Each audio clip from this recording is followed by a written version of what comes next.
Bueno, bienvenidos a un nuevo programa de este ciclo sobre crisis y conflictos del siglo XX, y habíamos visto anteriormente la década del 20 y ahora vamos a entrar en la década del 30 con un programa que pone el acento en el aspecto económico, ¿no es así, Héctor? Sí, bueno, buenas tardes. Efectivamente, nosotros en el programa pasado hicimos una sucinta revisión de lo que pasó en la década del 20, tocando los grandes episodios político-ideológicos: comunismo, fascismo, República de Weimar. Pero llegamos a un punto de corte, que era el crack del 29, la crisis del 29, que distorsiona todo el panorama. Todo lo que hablamos de reparaciones, todo eso, se produce un hecho evidentemente exógeno, un hecho externo que cambia. Efectivamente, yo puedo aportar algo en materia de, hipersintéticamente, ¿qué fue en el fondo esa famosa crisis depresiva del 30 y cómo y por qué se produce?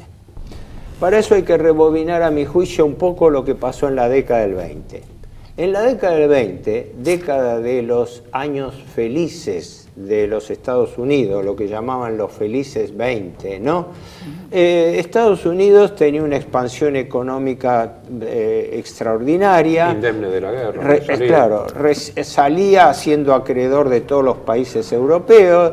La doctrina Monroe se había invertido, ya no era que los europeos interviniesen en América, sino que ya los norteamericanos intervenían financieramente, todavía no militarmente como en la segunda, pero lo hacían.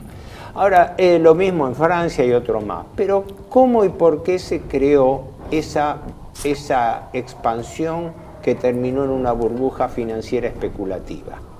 Porque resulta que la situación en Estados Unidos era de bonanza, efectivamente, de posguerra, ¿no? Estados Unidos era el gran proveedor de Europa, etcétera, aunque los países europeos estaban en crisis.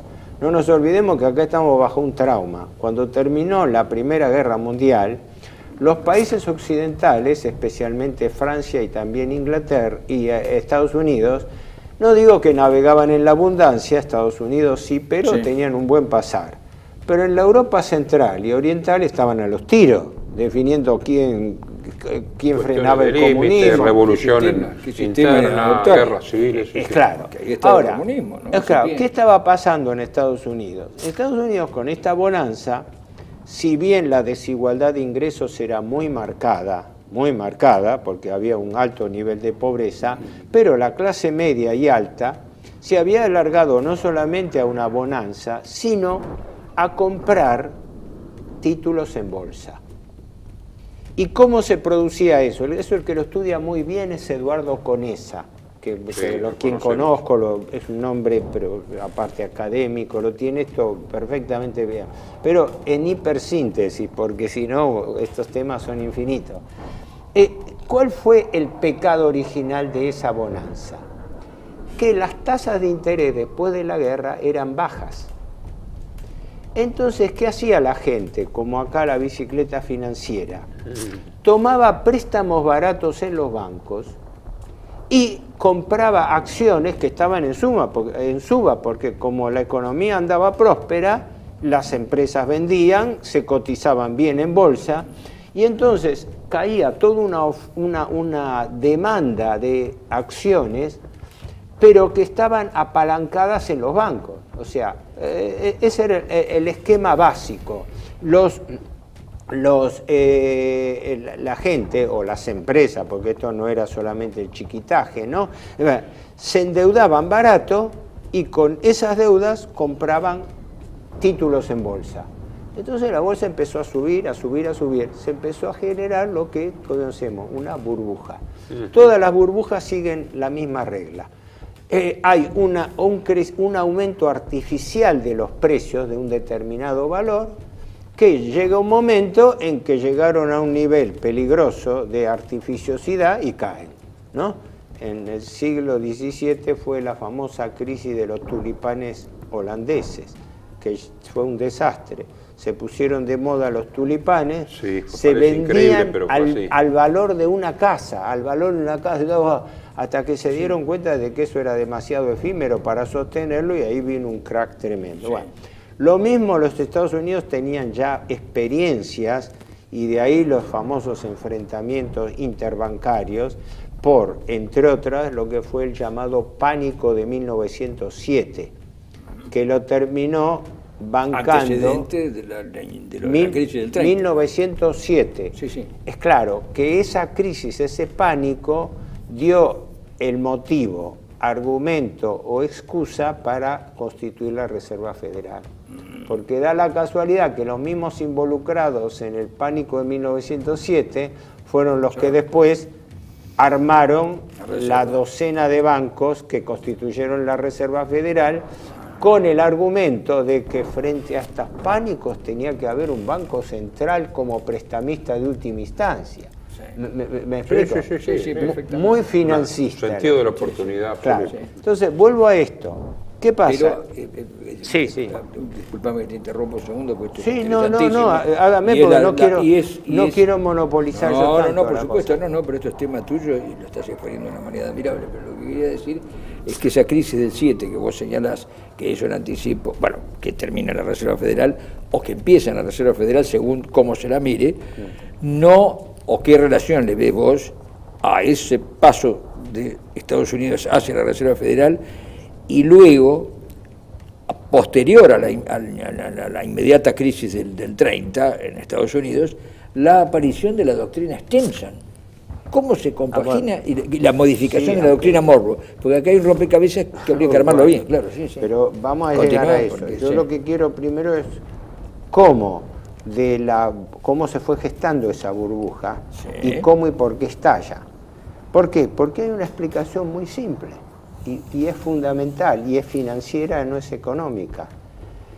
Las tasas de interés estaban bajas porque la secuencia, recordémoslo, fue pánico de 1907, corrida bancaria del cual el supuesto salvador financiero fue J.P. Morgan, ¿no? Que habría puesto una suma tremenda para evitar que los valores siguieran cayendo. Sí. Después, en el año 1910, se produce una reunión secreta de banqueros en la isla de Jekyll, frente a Georgia, en Estados Unidos, donde en una reunión secreta que duró un fin de semana entre menos de una decena de banqueros, ¿no? Se gesta el proyecto de constituir un banco central bajo régimen de banco central privado, y cuyo redactor es James Barbour, el hermano de Max Barbour, el banquero de Hamburgo. Y que a su vez estaba casado con una hija de un Kuhn, de la banca Kuhn Lobby y compañía. O sea, eso de algún modo demuestra que hay que tener cuidado con el Dr. Jekyll, porque se puede convertir rápidamente en Mr. Hyde. Bueno, yo cuando hace años me entero empiezo a tomar cosas, digo, siempre ironizaba eso, justamente, digo, no es casual que la isla se llamara Jekyll. La prognosis de Robert Louis Stevenson, ¿no? Claro. Ahora, ¿qué pasó? Para decirlo en dos palabras, pues ustedes díganme si no está claro o para dejárselo claro a los televidentes. La cosa iba bien viento en popa, porque estaba constituida la Reserva Federal, pero era el Banco Central. Pero esto pasaba en la bolsa, en Wall Street. ¿Qué ocurre? El sistema bancario empezó a prestar a rolete a especuladores que usaban esos fondos para comprar títulos. Los títulos empezaron a crecer, hasta llegar a una burbuja muy peligrosa.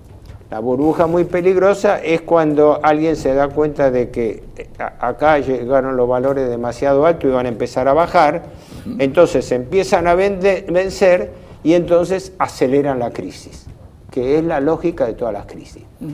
Entonces, ¿qué pasa? La Reserva Federal está constituida por 12 bancos privados, que tienen se llaman así, Reserva Federal de Illinois, de San Francisco, etc. Pero la que manda es la Reserva Federal de Nueva York. Desde que se constituye la Reserva Federal, se nombra al frente de la Reserva de Nueva York a un banquero muy poderoso, Benjamin Strong. Este hombre había sido uno de los que participó en la reunión secreta de la isla de Jekyll, entre paréntesis. Y él fue un hombre... decir que es el doctor Jekyll en realidad. Y este hombre, habría mucho para hablar y desarrollar, pero en síntesis, este hombre era el que mandaba en la Reserva Federal. Muy intenso, very strong. No. Él murió en 1928, un año antes, pero como que dice, el mal ya estaba hecho. ¿Por qué? Porque en las postrimerías, ya en el 28, 27, 28, Strong empieza a aumentar las tasas de interés rápidamente. Entonces descalza todo el negocio financiero, porque ya no era negocio tomar préstamo barato para comprar acciones, porque la rentabilidad variaba. La rentabilidad de las acciones quedaba a la par de todo. Entonces, ¿qué ocurre? Cuando se dan cuenta de que eso no es rentable, toda la cadena, porque era la cadena, no era el inversor privado, eran los corredores de bolsa, los agentes, los consignatarios, los que tenían depósito, y hecho como pasó después en el 2008 con la burbuja de las hipotecas subprime. Claro, al final todo descansaba en una burbuja donde se suponía que una masa de inversores financieros iba a responder. Bueno, entonces, en ese momento, por eso lo explica bien con esa, dice ahí, Benjamin Strong es el que al subir las tasas de interés provoca la crisis bursátil. Claro, porque si no me equivoco, bueno, por eso se produce, ya la cosa venía mal, pero venía mal como cuando uno ve venir la tormenta y espera que le llueve encima, ¿no? El 24 de octubre, porque fue un martes negro y después un jueves negro, ¿no? Bueno, porque una semana negra. Una semana negra, claro. Esa semana es como decir, ahí los inversores se avivaron de que esto no cerraba. Entonces empezaron a replegarse. Ahí viene el pánico. Cuando viene el pánico, viene la corrida. Se reúnen creo que fue una reunión también en cabildeo, imagínate cómo sería en esa época, de los grandes bancos, el Morgan, el Citibank y otros más, para ver si podían aguantar los valores de bolsa. Es decir, saliendo ellos a comprar acciones, como había hecho Morgan en el 1907. Es decir, que salga alguien comprador para aguantar. Por ejemplo, lo que está haciendo ahora el Banco Central en la Argentina, que aguanta el valor del dólar saliendo él a comprar dólares para que el dólar no baje, o al revés, vendiendo para que... para graduarlo, sí. Graduarlo, bueno, pero sin hacerme lío. Entonces, ¿qué ocurre? En ese momento es cuando se produce el pánico, la corrida. Toda la gente quiere salir de golpe, el efecto avalancha, el efecto manada, toda la gente quiere salir de bolsa. Si no me equivoco, creo que en un solo día, el 29, se ofrecieron a la venta por valores de liquidación en la Bolsa de Nueva York 13 millones de acciones en un solo día. O sea, no había forma de pararlo. Cuando uno ve los documentales hay realmente pánico, y lo que es la bolsa, lo que son todos los agentes, los operadores, porque todo el mundo timbiaba. Claro, las grandes empresas y hasta el último operador. Pero permite una reflexión en quienes somos legos en economía y no manejamos más que las cuentas, digamos, privadas. Pero sí a los que nos interesa la historia y el pensamiento humano, ver que los economistas, yo no puedo creer que sea inocente esto, porque se ha repetido y se sigue repitiendo. Bueno, evidentemente que alguien me diga son accidentes, yo creo que no son accidentes porque son cosas absolutamente previsibles. Si yo provoco una burbuja financiera, hay una intención, o hay una intención atrás, o una irresponsabilidad inconmensurable, ¿o no? Hay una intencionalidad, creo, y también una gran irresponsabilidad de la masa colectiva. Pero que la masa colectiva, pero la masa colectiva, sí, por eso la masa colectiva necesita chocar contra el muro para darse cuenta que las cosas van mal. Eso ha sucedido así, ha sido de siempre así. No se le puede permitir, no se le puede pedir a la masa común, digamos, que conozca los refinamientos y la alquimia superior de un modelo económico. No lo puede saber, va a usar el sentido común. Pero el problema es que estos los banqueros y los economistas sí lo saben. Y sin embargo repiten esto. Es muy curioso porque hoy responsabilidad Yo te digo esto, intención. Vos lo dijiste al principio y aunque no es un aspecto técnico, pero es un aspecto de pura lógica. ¿Qué es esto? Estos hiperbanqueros, hiper sofisticados banqueros, no pueden excusarse en que se equivocan. No. Ellos no son las víctimas, ellos son los causantes. Exactamente. Y además que desde la famosa experiencia Rothschild con la batalla de Waterloo, son los beneficiarios. Sí, ¿Por qué? duda.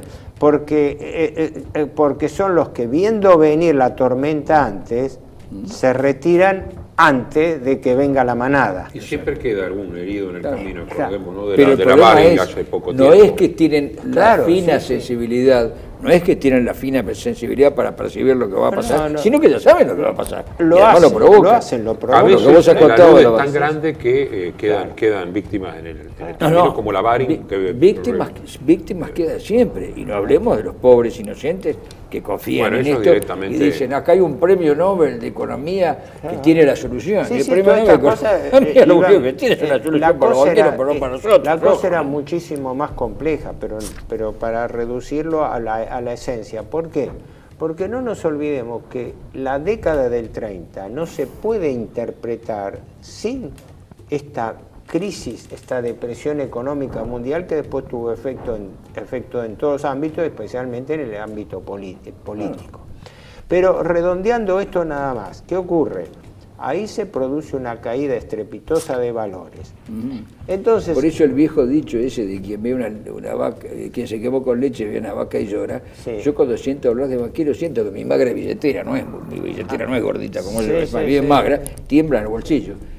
Y esto le pasa a todo el mundo. Bueno, no nos olvidemos que en todos los países, en general en todas las épocas, pero en particular en Estados Unidos, todas las crisis que se habían producido, primero en 1842, después en 1873, después de la Guerra Civil, después no sé si en la década del 90 cada tanto había crisis, pero las más relevantes, y después en 1907 y en 1930 hubo gravísimas imputaciones políticas y raciales con respecto a lo que estaba ocurriendo en la bolsa. Y da la casualidad que cada uno de estos episodios, y siguen ocurriendo hasta la fecha, por eso la crisis del 2008 y todo, siempre se producen por una burbuja. Lo que pasa es que ahora te dicen una burbuja. ¿Qué es una burbuja? La burbuja es un aumento especulativo de valores, ¿no? Que pueden ser bursátiles o pueden ser físicos, que sea burbuja en el valor de la soja o en el petróleo también, ¿no?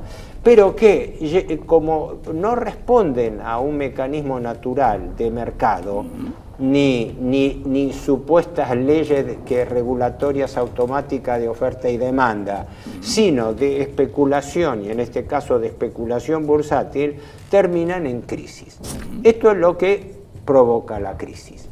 No sé si en este o en el segundo bloque, según el tiempo que dispongamos, pero viene entonces el punto que para mí más me interesa destacar, no solamente el origen de la crisis, sino cómo la crisis financiera se transforma en crisis económica. Perfecto, bueno. Y luego política. Y después política, exacto. Eso lo vemos ahora en el bloque siguiente.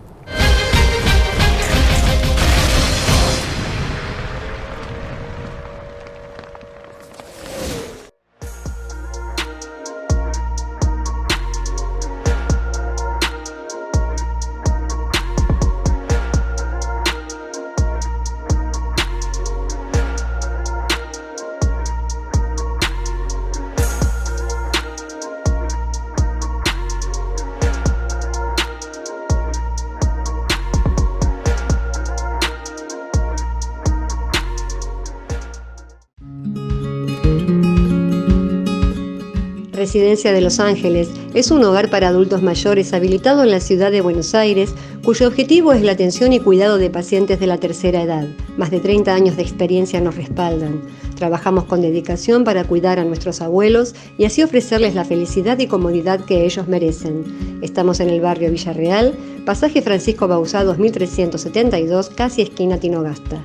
Comuníquese con María al 11 61 70 45 38. Los esperamos.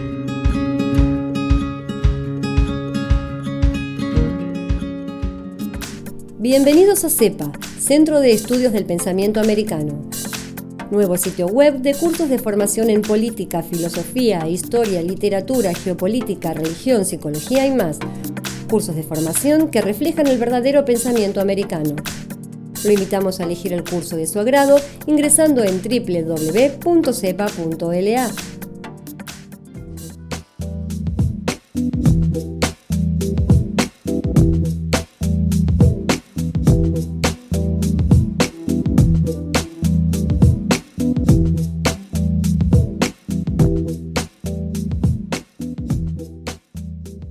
Decir siempre la verdad primero tiene un precio.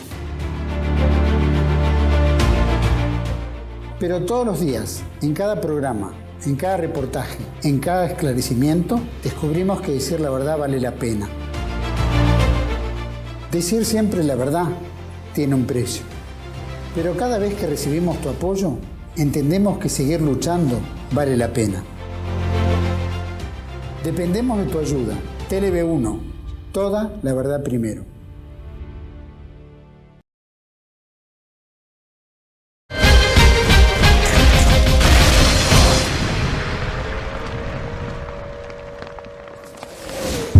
Bueno, continuamos entonces, Héctor, ahora con la parte de la consecuencia económica del crack de la financiero. crisis financiera. Claro, este es el punto en cuestión que para más yo creo que puede servir en la medida de lo posible, puede servir para tener una comprensión de carácter general. ¿Cómo? Es la famosa dicotomía entre finanzas y economía.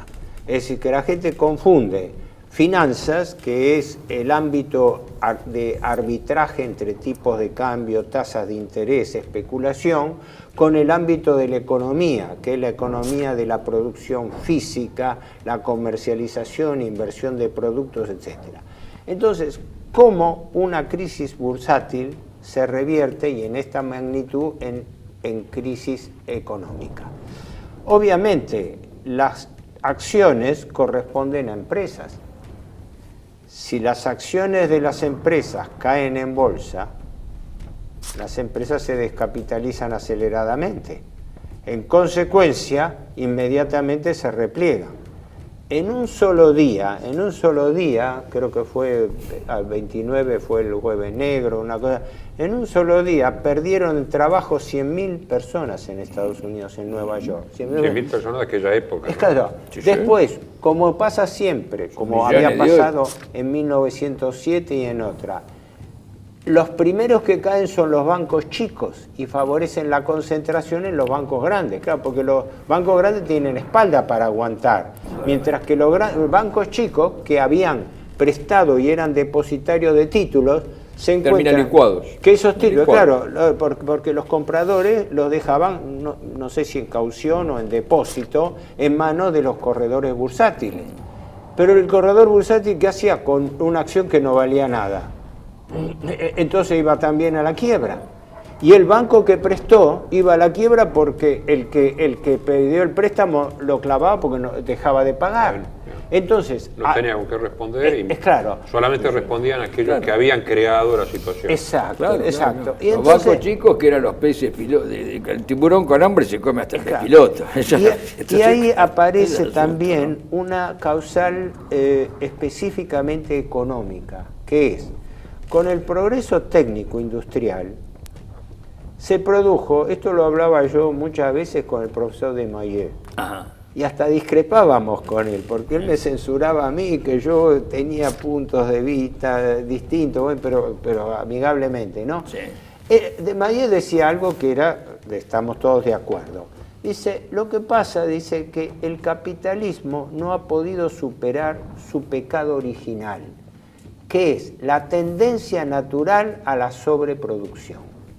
Es claro, porque el capitalismo, como lucro sobre los negocios facilitados por el progreso técnico-científico, tienden a optimizar su ganancia cada vez más.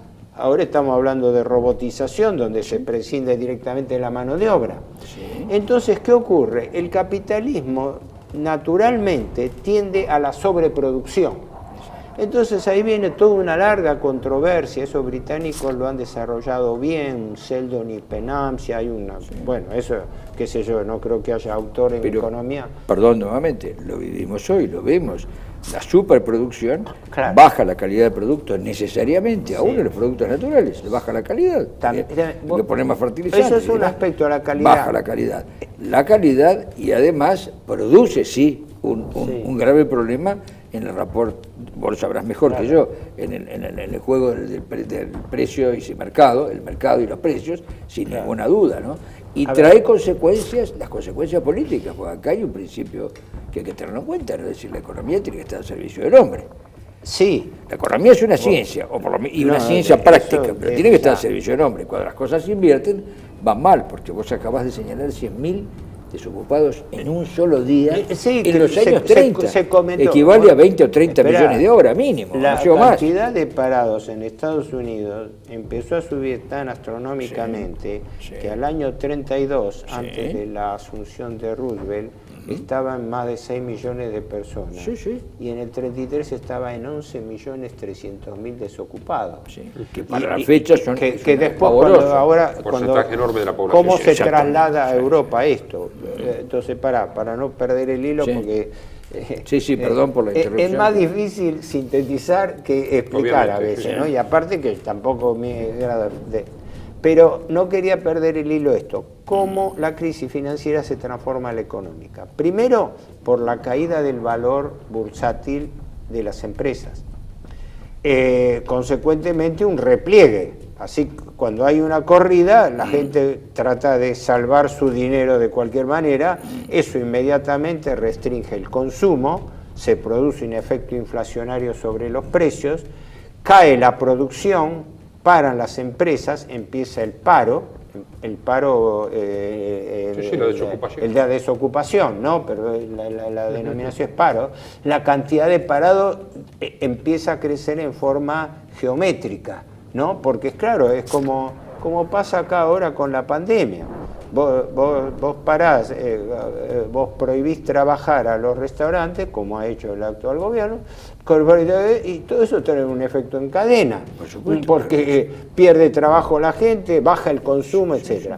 Por eso la controversia teórica gira en torno a la vieja idea, por eso hablábamos tanto con Desmaillé, las teorías de la sobreproducción o del infraconsumo. Porque es el correlato a la sobreproducción, es decir, que no se equilibra la oferta y la demanda porque la capacidad de producción y de consumo son distintas, pero con un agravante económico, que una cosa que no existía antes de la década del 30 era la acumulación de stocks. La gran producción industrial hacía que las empresas trabajasen con fuerte cantidad de stocks. Entonces, ¿qué pasa? Ese stock sin vender se transformaba en un pasivo gravoso para la empresa. Es como decir, vos fabricás, en ese momento, aparte de los Ford, de los autos, el famoso Ford modelo 3T y otros más, pero ya empezaban lo que no eran artefactos eléctricos, pero entonces eran las máquinas de coser, eran el boom de las ventas de esa época en Alemania y todo. Entonces, ¿qué ocurre? No empiezan a comprar y ¿qué hace el empresario? Empieza a almacenar, a acumular sus stocks sin poder venderlos. Entonces, esa fue una restricción porque no llevó a la baja de los precios. Había acumulación de stock con caída de precios y entonces no había estímulo para la venta porque era liquidar la mercadería por nada o ir a una liquidación e ir a la quiebra.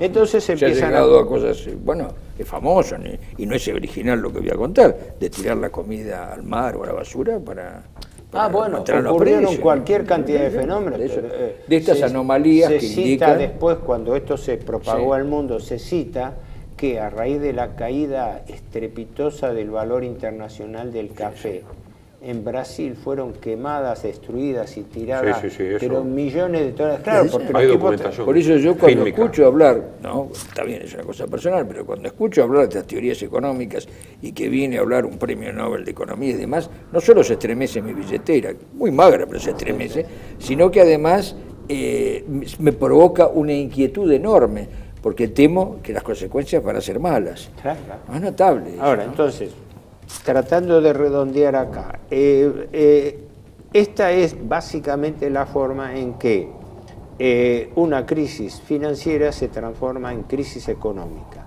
En economía se diferencia recesión de depresión. La recesión económica es normalmente un periodo breve donde dentro del ciclo económico hay un circuito de auge, estancamiento, decaimiento, depresión y recuperación. Son las 4 etapas clásicas de un ciclo económico que también se dan en lo financiero. Pero cuando agarra una depresión es distinta, porque de la depresión no hay ciclo, la depresión es bajo todo, no se puede esperar ilusoriamente y todo. De allí la gran enseñanza que todos los economistas del establishment, con los liberales a la cabeza, obviamente, soslayan. ¿Qué es? Que lo que fracasó en la década del 30, con la depresión del 30, es que se acabó el mito de que el mercado solucionaba los problemas. Porque cuando estalló este problema, resulta que el mercado no lo podía solucionar. Por eso te hago una pregunta. Esto, de algún modo, y corregime si me equivoco, ¿no lo anticipa en el aspecto económico Vilfredo Pareto? Porque él viene. Bueno, punto económico, como ya sé que es un anticipado, sociólogo, además, como desequilibrio, como distorsión de la economía, ya eso lo venían señalando muchos autores, ¿no? Bart Spengler, digamos, en forma técnica, ¿no lo hace Pareto? En forma técnica, ¿no? Quienes veían que esto no respondía. Spengler, en La decadencia occidente, en el segundo tomo, cuando habla del maquinismo, habla de que la lucha final por el dominio del mundo está dado entre la alta finanza del dinero libre y la economía productiva industrial militar, porque el poder militar moderno va atado al desarrollo industrial. ¿No?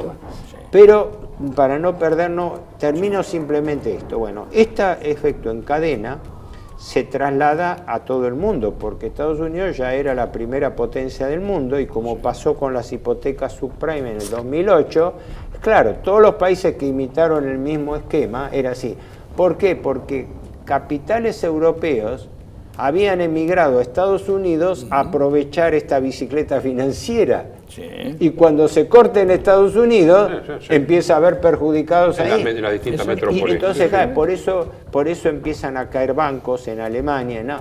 En Austria, el Creditanstalt, que era una institución un poco más o menos, decir, la más respetuosa de Viena, el Creditanstalt, que entra en quiebra en el año 1931, pero en Francia ocurrió también. Por eso, las complejidades son infinitas, pero en síntesis, de un crack producido en la bolsa de Nueva York, al cortarse la cadena de la felicidad, donde había tasas baratas y auge en bolsa, por una decisión de la Reserva Federal, ¿no?, que se supone que la Reserva Federal como Banco Central estaba para evitar estas cosas, no para terminar provocándola. Esa es una cosa que todavía no la entiendo bien, ¿verdad? Porque para eso existía un Banco Central como prestamista de última instancia, como garante del sistema financiero, pero cuando vino la crisis se llevó todo por delante, ¿no? Entonces, de eso se produce una crisis. Ahora, ¿qué pasa paralelamente en las finanzas públicas? Creo que en programas anteriores hemos recordado, y sobre todo en el último, el círculo vicioso que se había creado con las reparaciones de guerra y las deudas aliadas. ¿Por qué? Porque Alemania, como hemos visto, después de la guerra se le impusieron reparaciones impagables. como no podía pagarlo, desde el plan Dawes en adelante, Alemania pagaba en función de los préstamos que le daban los bancos norteamericanos. Exacto. Sí, sí.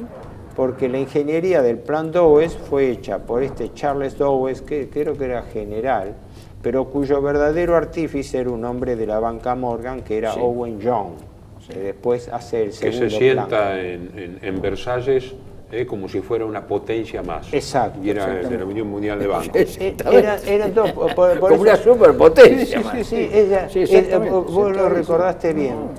Fue lo que ocurrió en Versalles, que se señalaba, no sé cómo fue, una anécdota que se señalaba, hablando del banquero Jacobo Schiff, que era el presidente de Kuhn Loeb y compañía, que alguien de la delegación norteamericana dijo, ¿qué hace el señor Schiff acá en la conferencia de París? Es claro, entraban los hermanos Barbour de por una puerta, Max Barbour... Y Owen Young sentado con todas las potencias vencedoras. Es claro. Y había un mundial de bancos. Era una melange entre políticos, funcionarios, asesores de nivel y banqueros que ¿qué estaban decidiendo a través de... El problema es saber quién marcaba el contrapunto. Claro. Ahora, el círculo vicioso era que así como Alemania tenía deudas impuestas por el Tratado de Versalles, las reparaciones del capítulo 8 del tratado, que eran impagables por anualidades, pero también los países vencedores, empezando por Inglaterra y Francia, tenían deudas interaliadas con Estados Unidos por la provisión de material de guerra y alimentos durante la guerra. Si no me equivoco, aunque las cifras ahora a distancia no son representativas, pero si el total de las reparaciones fijadas a Alemania equivalía aproximadamente a unos 33.000 millones de dólares de esa época, las deudas interaliadas eran de unos 13.000 millones, o sea, una tercera parte.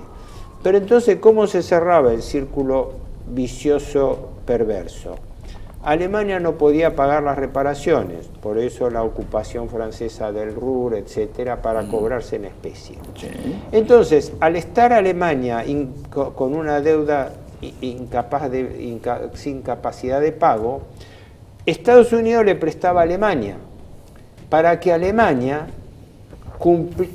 le cumpliese los pagos a Francia e Inglaterra para que a su vez Francia e Inglaterra le pagaran la deuda de interaliadas a los norteamericanos. Bueno, el Fondo Monetario Internacional ahora que está prestando continuamente para seguir pagando deuda, entonces no se termina nunca. Claro. Porque vos lo estás diciendo, lo acabo de mencionar en un programa y no es la primera vez, la función del fondo es, como era en ese momento el sistema, no perjudicar a los acreedores, que los acreedores no se queden sin pagar. Entonces, cada vez se endeudaban más a Alemania para que Alemania no entre en default, no entre en cesación de pago. Porque si entraba en cesación de pago, Alemania no le pagaba a Inglaterra, a Francia y a Bélgica y otros países endeudados, y entonces los banqueros norteamericanos se quedaban sin cobrar. Tan simple y tan crudo como eso. Sí. Bueno, producido... Hace 2 semanas me tocó hablar de la primera invasión inglesa y dije esto, que quiero que tu aprobación o no, que ya en el siglo XVIII la economía se sobrepone a la política y la condiciona, pero después, inmediatamente después, no mucho tiempo después, a partir de 1792, la finanza avisoró una posibilidad, dominar a la economía y por ende indirectamente la política. Y eso fue gestado allí. Bueno, no ahora. Nosotros vemos la forma perfeccionada en el siglo XX, que es lo que vos estás contando. En la época que estamos viviendo, y no es nuevo, la finanza manda sobre la economía y sobre la política. Indudablemente. Hay un poder absoluto. Ahora bien, hasta acá más o menos dejo, porque si no tendríamos que seguir con toda la evolución económica. Pero acá hay algo importante. ¿Cómo reaccionan los países frente a esto? Porque acá había una doble crisis, una crisis de la economía privada y de la economía pública, porque los países europeos interrumpen sus pagos a los Estados Unidos.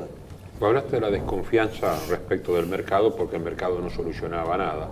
Claro. Pero eso revaloriza el papel del Estado. Claro, por eso entonces todos los países apelan a ahora lo dirían tratando de ridiculizarlo, ¿no? A papá Estado. Cuando las papas queman, alguien tiene que aparecer a salvar las cosas. Entonces acá hay lo que yo llamo dos grandes experiencias de intento de salida de la crisis. ¿Qué pasa con las reparaciones? Ya en el año 1929, como hemos visto en el programa anterior, el plan DOES de 1924 de préstamos a Alemania para que Alemania no interrumpa el circuito fracasa nuevamente porque tampoco podía pagar a Alemania las anualidades, que habían bajado de 2.500 a 2.000 millones de marcos oro por año. Esto es como decir, ¿usted puede pagar 2.500? No. ¿Y puede pagar 2.000? No. Bueno, pero se lo rebajamos a 2.000. O sea, eran cifras impagables, porque los vencimientos eran a 60 años. Alemania tendría que haber seguido pagando esas anualidades hasta el año 1988. Por eso, estamos hablando de un sinsentido lógico. ¿No? Entonces, ¿qué ocurre? Los países entran en cesación de pagos, no solamente Alemania, sino todos los países. Entonces, inmediatamente el presidente Hoover en Estados Unidos establece, para no formalizar la moratoria, para no formalizar la cesación de pago de Alemania, le da una moratoria de 1 año a Alemania para que pague sus obligaciones. O sea, como pasa acá hoy en la Argentina, para no blanquear el default. Sí, la historia vuelve a repetirse, como dice el tango. Claro, seguimos fingiendo que el sistema es solvente, porque si blanqueamos que el sistema es insolvente, los bancos van a ganar menos y pueden ser arrastrados. Bueno, pero esas soluciones que se intentaron las decimos en el próximo bloque. Bueno.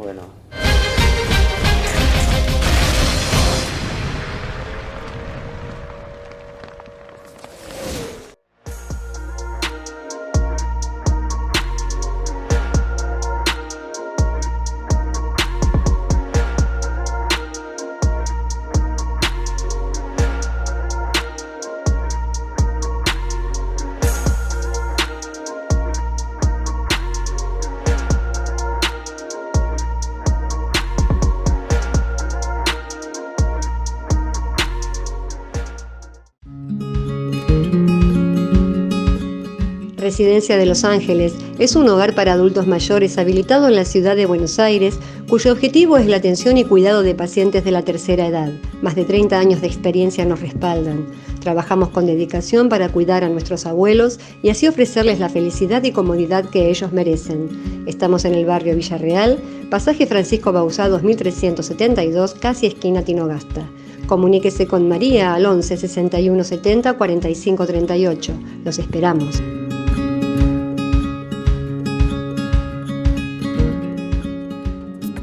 Bienvenidos a CEPA, Centro de Estudios del Pensamiento Americano.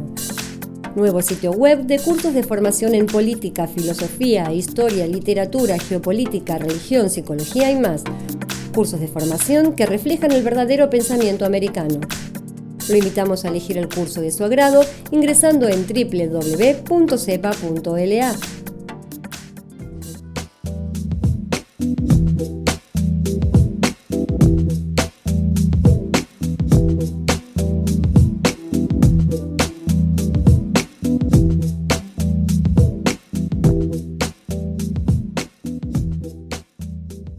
Decir siempre la verdad primero tiene un precio. Pero todos los días, en cada programa, en cada reportaje, en cada esclarecimiento, descubrimos que decir la verdad vale la pena. Decir siempre la verdad tiene un precio. Pero cada vez que recibimos tu apoyo, entendemos que seguir luchando vale la pena. Dependemos de tu ayuda. TLB1. Toda la verdad primero.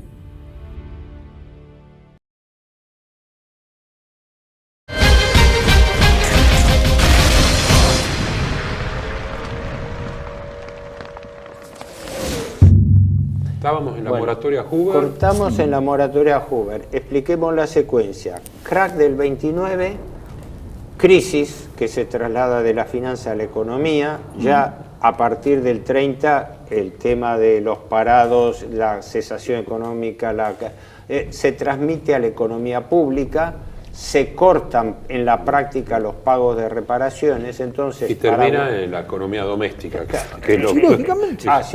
Que es el malestar social creciente. Es claro, con la miseria que Estados Unidos arrastraba una fuerte desigualdad económica, porque la bonanza era para un segmento de la población, es como hoy en la Argentina.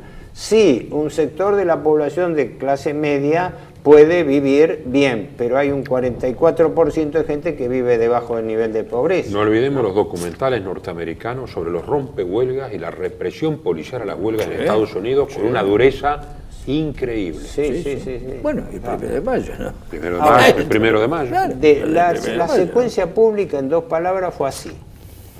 Año 1931, moratoria Hoover. El presidente Hoover, que fue el último presidente republicano, que por eso cae en las elecciones del 32 frente a Roosevelt, ¿no? El presidente le da a Alemania una moratoria de 1 año, que fue una especie de un blanqueo necesario para no declarar el default.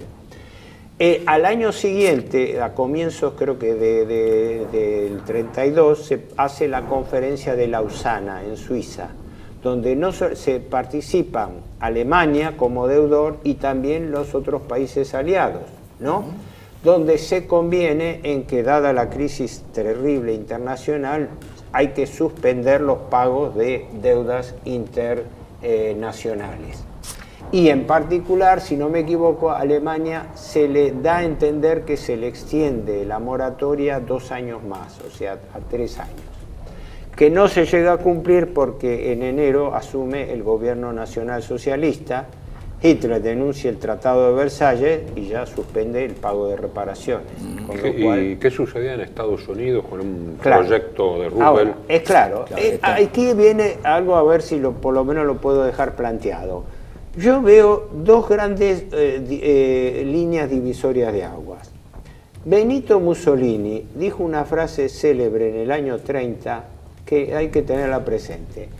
Él se hizo esa pregunta: si estábamos frente a una crisis del sistema capitalista liberal que se daba dentro del sistema capitalista, o en realidad era una crisis del sistema capitalista. Él juega con las palabras, una crisis en el sistema o una crisis del sistema. Enseguida se dan cuenta de que la economía de mercado clásica, que es lo que también censura Keynes. Keynes hace eso. Claro que sí. Keynes dice, la economía clásica no da respuesta a estos problemas. Acá tiene que intervenir el Estado. Y la forma de intervención del Estado más elemental era que el Estado tome cartas en el asunto, encare obras públicas, obras masivas, para poder, como dice, cebar la bomba de la economía, diciendo, primero se daban, viste la antigua bomba de cebado, ¿no? Que se daban primero una serie de bombeos en el aire, o se le echaba agua hasta que empezaba a fluir el agua. Y la forma de lograr la paz social, porque ya los pueblos estaban que no daban más. Estaba el tema del comunismo. Además, todo esto se daba. No hay que olvidarlo. Nosotros después era una criatura de 13 años el comunismo. Claro, acá transpusimos las cosas, aclarémosle a los espectadores, porque arrancamos con el detonante que fue la crisis económica, pero después vamos a hablar de los efectos políticos de esa crisis. Sí, claro. Pero en cuanto estamos en plena crisis económica y hay que cuanto a las alternativas que yo veo, por lo que he estudiado, hubo 2 grandes variantes. Y se dieron simultáneamente, porque ambos, tanto Roosevelt en Estados Unidos como Hitler en Alemania, asumen en el 33. Y en consecuencia se dan 2 experiencias: el New Deal en Estados Unidos y el Neue Plan, el nuevo plan de Schach en Alemania. Y que en síntesis muestran una moraleja muy interesante, porque vos lo sabés bien porque sos investigador al respecto. Los hechos históricos hay que verlos en su contexto. Después, a posteriori, hipotizamos cualquier cosa, pero en ese momento había que sacar, había millones de parados y además había una crisis política inmanejable. Alguien tenía que poner orden, ese era el problema. Entonces, en 2 palabras, ¿Cómo sintetizar? El New Deal fue todo un programa de reformas que encaró Roosevelt en Estados Unidos, piloteado por la gente del Brain Trust. El Brain Trust fue lo que llamaríamos hoy un think tank, un grupo de cerebros. Fue un grupo de gente que colaboró de las más distintas, no tan distintas extracciones porque había de todo, pero eran gente del riñón de Roosevelt, ¿no?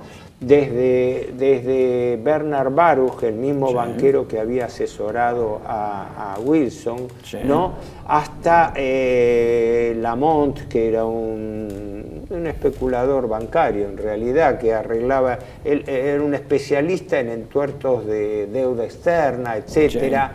Erlemont, una serie de nombres, una veintena de gente que ahora es desconocida, y se encaró todo un paquete de reforma de leyes, ¿no?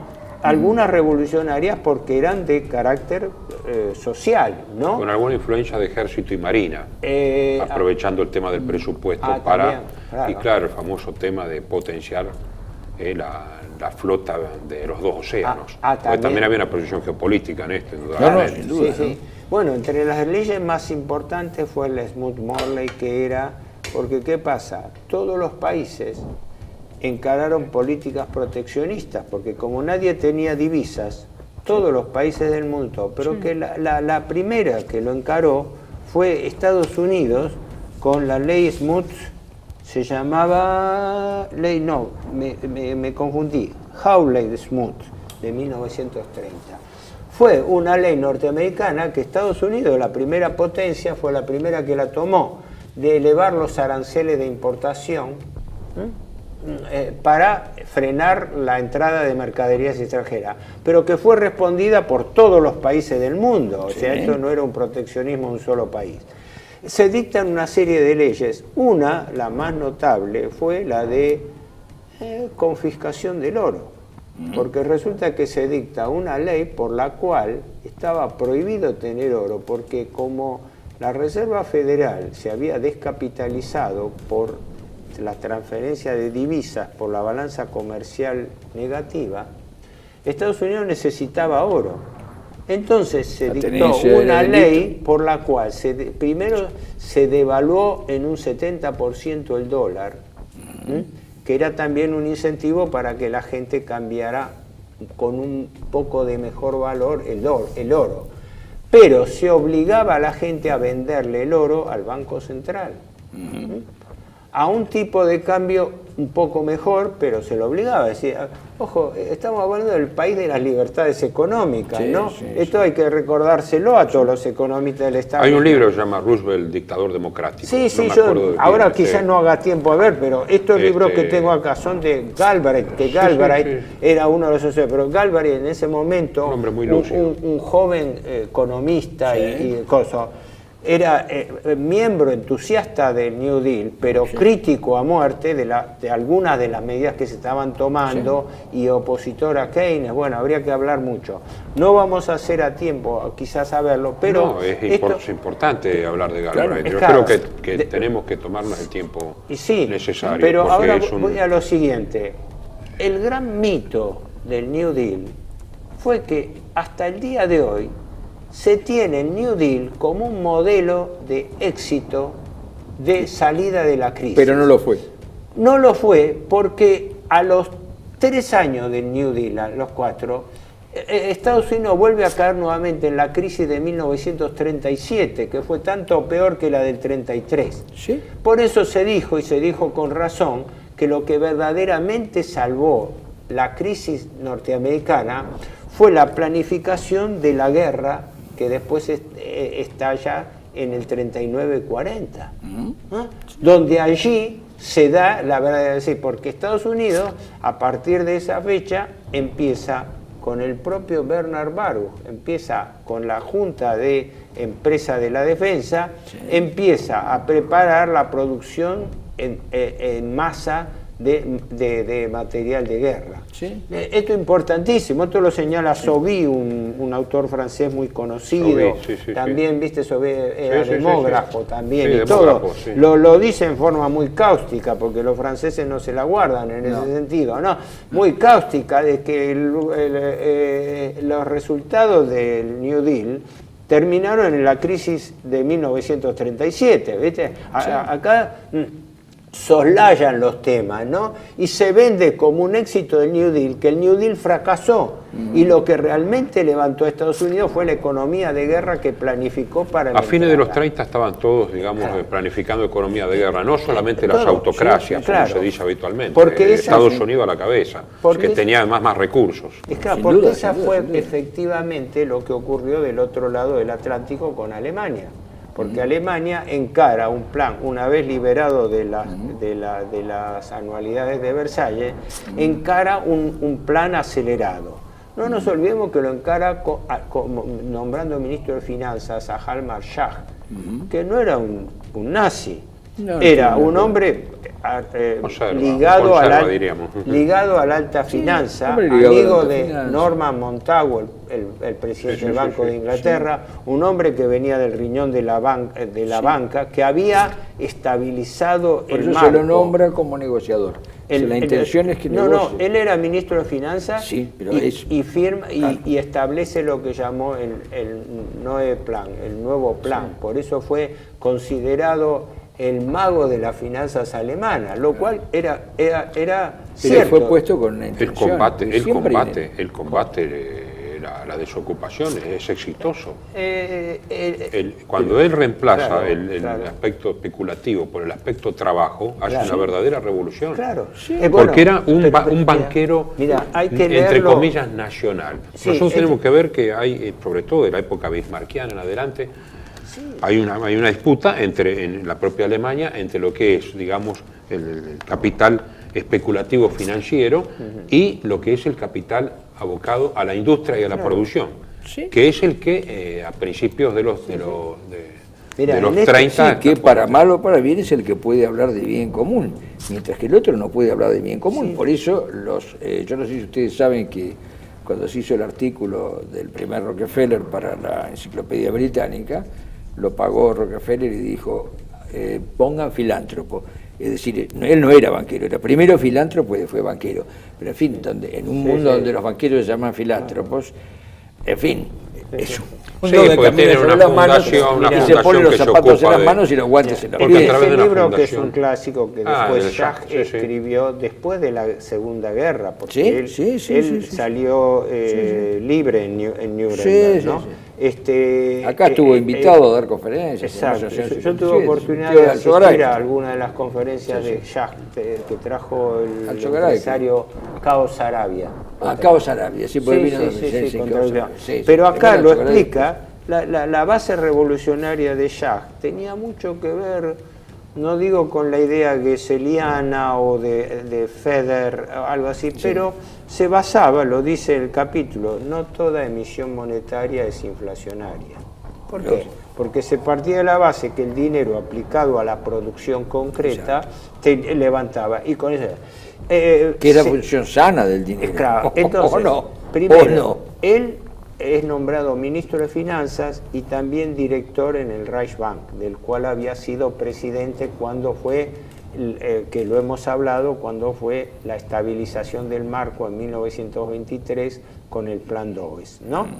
Bueno, pero de Mayer ironizaba con eso, dice, Schacht era un hombre de la finanza, dice, lo único que fue es que cuando fue en el 24 el Plan Dawes le dijeron, usted tiene que hacer un plan de ajuste rápido, ajuste drástico, porque tiene que cambiar el marco alemán, tiene que hacer un plan de ajuste a rajatabla, internacionalizar el directorio del Banco Central.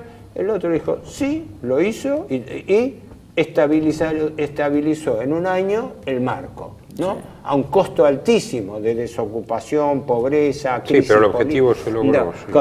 Dice, y después vino Hitler y lo llamó a Schacht, ironizaba de medio y le dijo, señor Jacques, ¿vio lo que usted hizo en el 23? Bueno, ahora necesito hacer exactamente lo contrario. Es que era un gran técnico, un hombre subordinado a la política. Claro, exactamente. Porque lo básico de Jacques fue que él tenía que disponer los medios de pago, porque Alemania, como todo país que encara un ritmo de crecimiento, el valor del milagro alemán de posguerra no tiene paralelo con una Alemania destruida físicamente.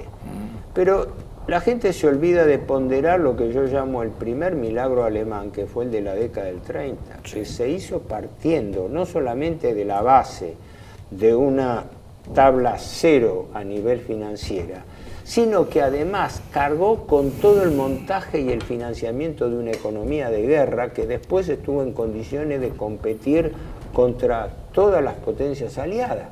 Y eso tuvo mucho que ver, la parte financiera, por eso las letras MEFO, que en realidad primero bajo Helfferich, que había sido anteriormente titular en el Reichsbank antes del nazismo, y después que largó las letras OFA. Las letras OFA eran letras de trabajo. ¿Por qué? Porque al no tener divisas Alemania, tenía que tomar un valor de referencia monetaria convencional.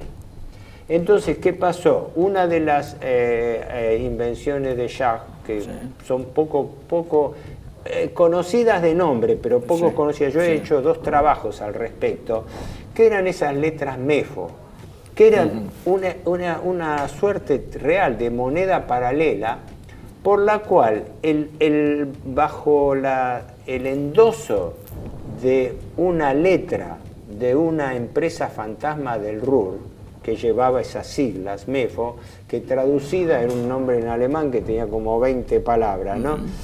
Como hacen los alemanes, que tienen 20.000 palabras, todo, era Sociedad para la Investigación de los Metales en Alemania. Y resulta que se había constituido con un capital mínimo de todo, pero ¿qué ocurre? La realidad de eso era que quienes habían constituido eran todas las grandes empresas de la industria pesada alemana, desde Thyssen, Krupp, etc. Entonces, ¿qué ocurre? El Estado alemán pagaba gran parte de su gasto público con letras que eran endosadas. Entonces no había aumento, eso es una idea que yo por eso la rescaté y he escrito al respecto, una idea de crear una moneda paralela para que no tenga efectos inflatorios en la economía.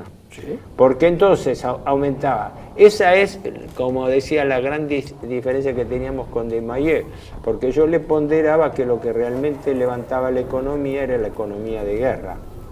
Y él me decía, sí, en efecto, porque la economía de guerra es lo que verdaderamente levanta a un país. ¿Por qué? Porque el país produce y no consume. Entonces se produce un excedente de producción que potencia la economía del país, ¿no?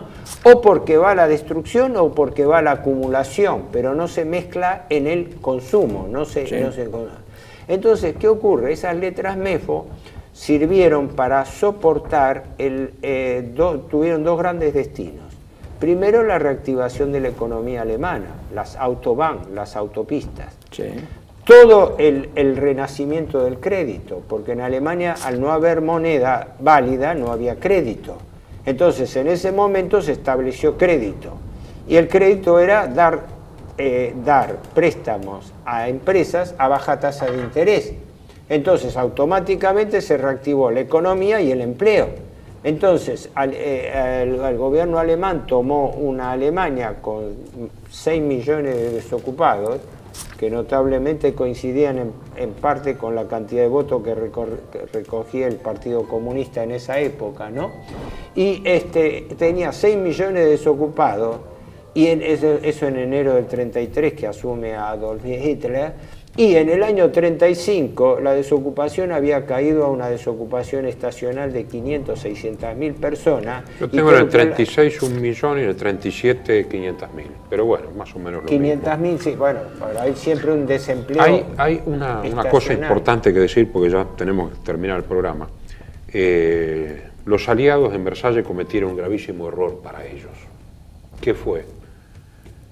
La exacción a Alemania de dinero, pero no se podía pagar. Que no se podía pagar, claro. Pero tenía la industria intacta. Exacto, eso sí. Por eso en la Segunda Guerra Mundial se fijó como estrategia la destrucción de la industria, además de la rendición incondicional. Y el plan Morgenthau de transformar a Alemania en pero nos estamos adelantando. Agrícola. No, pero es importante porque establece la relación. Y que además después se interrumpió al poco tiempo. Porque al estar la Universidad Alemana, que siempre fue buena. Tenía dos aspectos, el plan Morgenthau y el apéndice Kaufmann. La faz tecnológica más la industria pesada, que era considerable de última... Por razones de tiempo, permitime, no lo voy a leer, pero hay dos entre los libros de Galbraith, Historia de la Economía y la Era de la Incertidumbre, donde esencialmente Galbraith, asesor de Roosevelt, lo dice atacando a Keynes, diciendo que cuando Keynes escribe su libro sobre la teoría de la ocupación, el interés y el dinero, en 1936, dice, los nazis en Alemania hacía 2 años que ya lo estaban practicando con éxito, como diciendo, Keynes no descubrió nada. Lo que pasa es que si se cita a Keynes, lógicamente. Claro, y no a la no economía. Bueno, después agregaremos lo que corresponda. Vamos a seguir con este tema porque es muy importante. Sí, hay que seguirlo. Además, expuesto, le hemos nos ha dado una conferencia. Brillantemente. Apenas una intervención o algo claro para los espectadores. Lo único que quede como corolario, porque ha sido una exposición de él realmente, es decir, aquello de que economía y finanza, primero la economía y luego la finanza al frente de la política. Y eso no es, a mi entender, no es inocente, porque los grandes teóricos y los grandes banqueros no pueden ignorar estas cosas. Que lo ignore alguien de una economía doméstica puede ser, pero no a ese nivel. Y como se ha repetido muchas veces, es muy difícil, pero muy difícil aceptar que esto es, en fin, un libre juego de mercado, como nos han hecho creer. Creo que eso es pura publicidad. Y que la realidad es que el poder... que no hay que olvidarse es que cuando las papas queman, el mercado no soluciona los problemas de la economía. No, claro, y es necesaria la intervención del Estado tan estigmatizada. Claro, pero la intervención del Estado en este sentido. En el sentido regulatorio, planificatorio, claro. No, el Estado en función del bien común y en función del servicio al legado que se le ha dado. Porque el Estado es un aparato jurídico-administrativo. El Estado tiene que ejecutar, es un órgano ejecutor. El estado de excepción, como dice Schmitt, el soberano es el que ejecuta y decide. Hay una frase que me quedó... arriba está, la soberanía política, la independencia y la independencia económica, la justicia social. No tenemos tiempo. Sí. Bueno, entonces... Pero vamos a seguir con este tema que es muy importante. Muchas gracias. Gracias.